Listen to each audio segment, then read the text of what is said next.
some evidence to suggest that Hayley was strangled. Hayley was a friend of mine. There's something I need to tell you. It's happened. They've come. The police. I think we want to know more about four guys who grew up.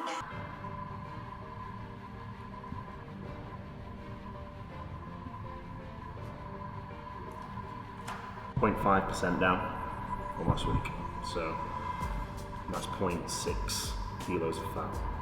Right, okay, cool. So yeah, not bad at all. So there's nice travelling, weight stuff. Your weight has dropped, yeah. So 1.5 kilos from last week, which is too much. Yeah, Neil, I don't know what Neil will say about that, to be honest. He might. Got a wide lens.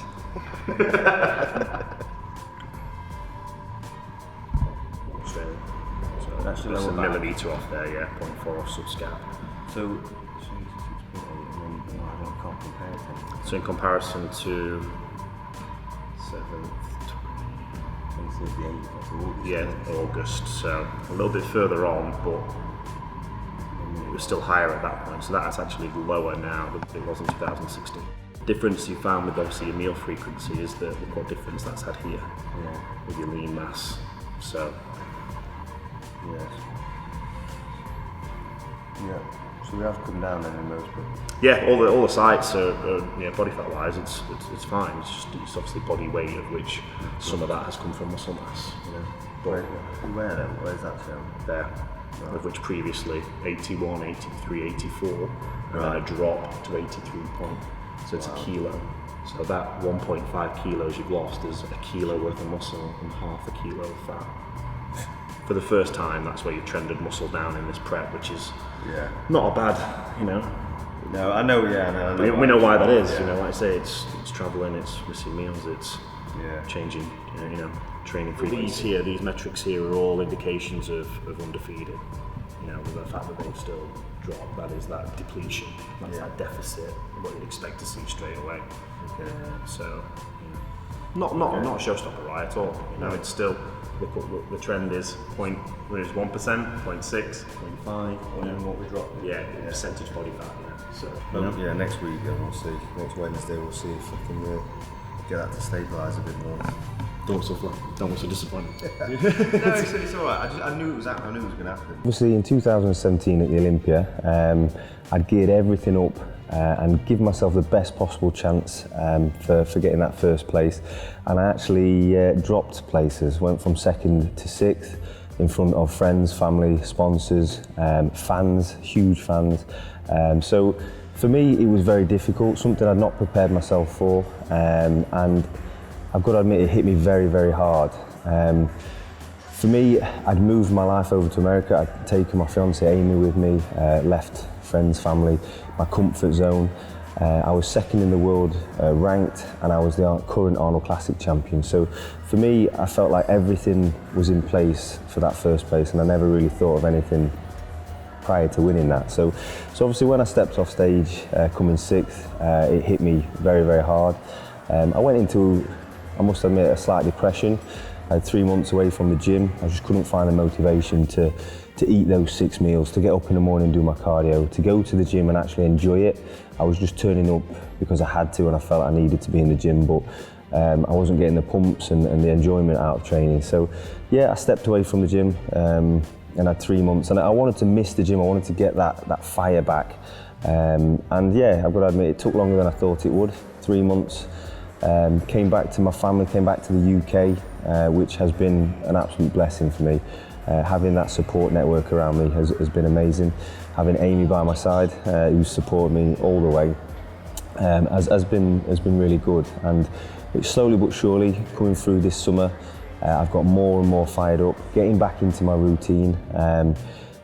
Training back with my old training partner who I've been with for the past 10 years, back in the same gym, back in the same kitchen prepping my meals, and everything's started to fall back into place, and I'm back where I want to be again, fired up for the Olympia, motivated to train, can't wait to get in the gym, happy with my regimented meals, getting up in the morning for my cardio, and that's everything I feel you need in order to be a competitor on the Olympia stage. So yeah, we're 8 weeks out. I'm really fired up, really motivated, and I've got a point to prove, not only to myself but to my family, friends, to everyone who believes in me. The support has been absolutely immense and crazy, and I feel like I need to make amends from last year, and 6th place is not where I want to end my career, and I've still got a title to win. That is really the only title I'm gunning for. I feel I've achieved everything I've wanted to achieve in my career, luckily, and that is the last tick for me. That's the last tick in the box I need. So this year I'm more than motivated. I'm leaving no stone unturned, back to basics, and I'm going to hit this Olympia prep hard. And come September, I will be making amends for last year.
A lot of you follow me, or if you're close to me, you'll know that is how I work best.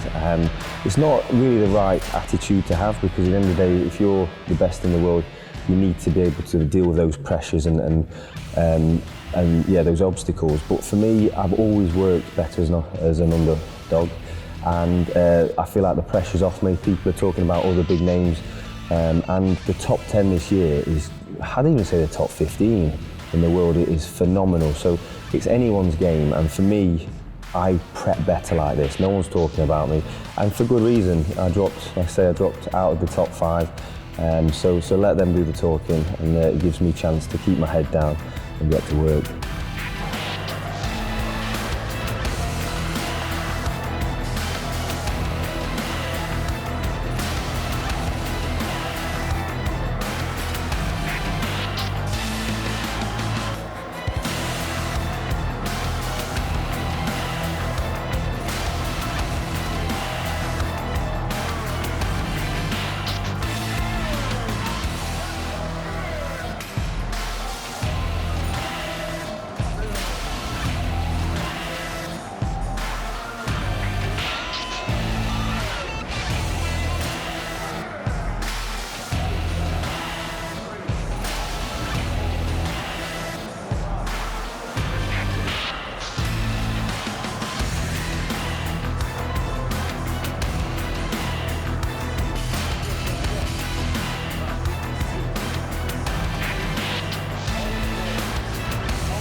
We're going to walk every morning over the fields, as you saw, and it's so tranquil and quiet and peaceful, and it's a part of the world I can just get away from everything, the stresses of life. And me and Amy we switch off. We talk about goals, obviously. We talk about what we want to do as a couple in the future, not only my competing goals, but things outside of the sport, i.e. a family, obviously getting married next year.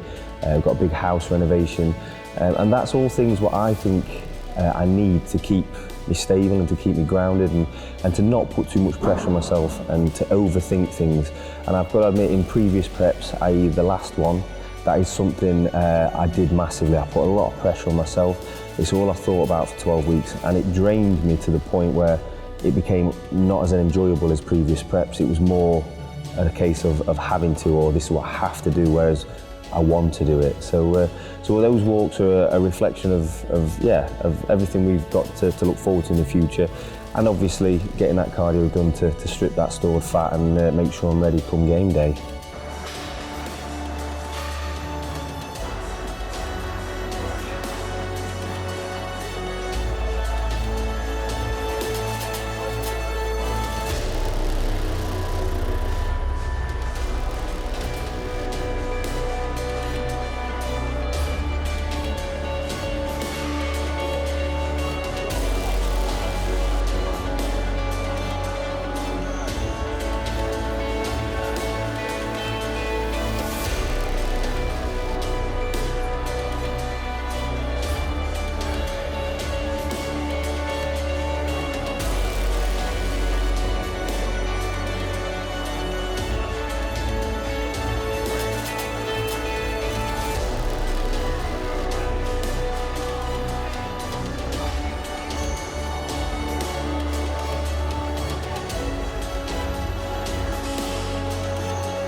So the changes I'm trying to make this year, we are trying to come in bigger, but not sacrificing my condition. So I've always been known for condition on stage, never for the size game. So last year, that's one other thing I kind of did wrong. A couple of weeks out, decided to change my game plan, tried to come in a bit fuller, but obviously I sacrificed condition. Whereas this year I'm going in with a plan to come in a lot slower, and focus on really getting that grainy condition, but trying to maintain as much muscle as I can. I think in previous years, especially the previous Olympia, I've over-dieted, over-trained in order to get that condition, and I've sacrificed a lot of muscle. Whereas this Olympia, we're trying to be sensible. Obviously I've got a new coach who is very methodical in his thought and his training patterns, and we are trying to come down slowly, which we're measuring each week to make sure we are, but trying to keep that muscle mass and that fullness throughout this prep.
because again, what you're trying to do is you know, work the tissue, work the muscle, and just elongate it and get it more flexible. It's one thing if you've got like tight muscles or hypertonic muscles, very susceptible to injuries then. Whereas if you're nice, loose, flexible, the elasticity in the muscle, things like that, you stand a better chance of going injury free. And in Ryan's case, that's essential, so reduce the risk of injury, especially on a time scale like the Olympia when you've only got 14, 15 weeks of prep. The last thing you want to be doing is getting injured 4 weeks into your prep, and then that puts you back a few weeks. So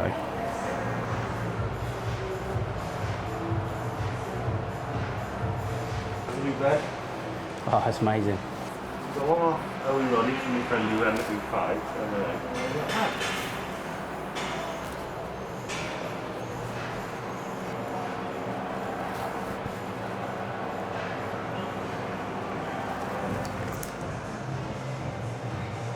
got a prep company who sent me my meal on Tuesday there, so.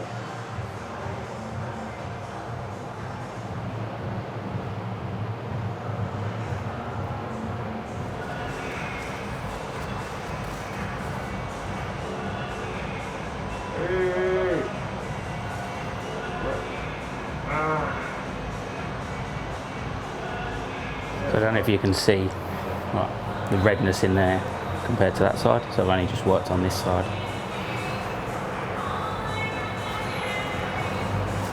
What was the cupping for? The cupping is a myofascial release, so basically it creates a vacuum in the cup. Rather than massage, it's putting pressure down on the body, that's actually raising it up. So you imagine like layers of skin, tissue, and it just kind of separates and pulls them up. And again, you can see the redness in all the areas that we've worked on, and it promotes circulation to the areas. And then with circulation, obviously you get oxygenated blood with nutrients in it, so it gets into the muscles, helping recovery. So that was a positional release, or a lot of people, so mainly Americans, call it active release or ART. So you place the muscle in a shortened position, pin it and stretch it. So you pin the muscle, and then you allow the movement, the natural movement of the body, just to stretch that out a little bit. So just using various techniques, all within one session. Whereas just saying, you know, we're just going to massage this, just using various techniques, cupping, myofascial release, PRTs, ARTs, and then with some of the stretching that we did with the band, it's got MET or muscle energy technique, and then other people call it a PNF, but don't ask me to repeat what that means.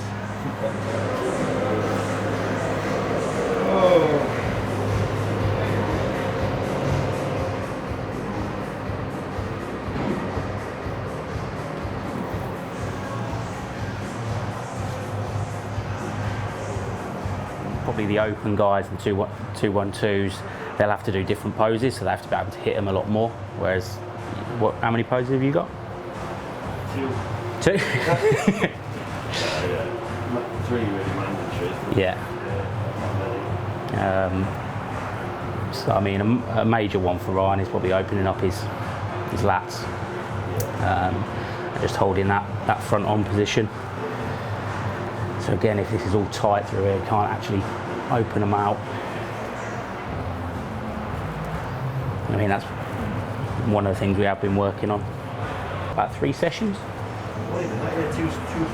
Two full sessions on it, really working it, finding where the issue was, and enables him to do what he needs to do, and then it has an impact on his training as well. Yeah, definitely.